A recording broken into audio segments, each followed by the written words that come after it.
અહીંયા ઊભો રહે. બોલ. હું શું કહું છું કે તારું આગળનું ફ્યુચર પ્લાનિંગ શું છે, એટલે તે શું વિચાર્યું છે ફ્યુચર માટે? તને ખબર તો છે હમણાં મારી જોબ ચાલે છે અને ગવર્મેન્ટ જોબ માટે અપ્લાય કર્યું છે. આઈ નો, બટ તને ખબર છે ને હું મારા ફ્રેન્ડની વેડિંગ પછી અહીંથી કેનેડા જતી રહીશ, રાઈટ? હું શું કહું છું, તું ચાલ ને મારા જોડે કેનેડા. મારા પપ્પાના ત્યાં વેલ સેટલ બિઝનેસ છે, હું ત્યાં સારી રીતે તને સેટલ કરાવી શકું છું. અને બી ઇન્ડિયામાં કશું નથી રાખ્યું, તું એક વખત વિચાર તો ખરી. કેનેડા પણ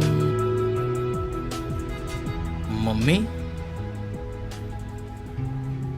અદિતિ, હું મારી મમ્મીને છોડીને તારી સાથે કેનેડા નહીં આવી શકું. All right then, will be in touch. હું તને કોલ કરીશ. Okay, by.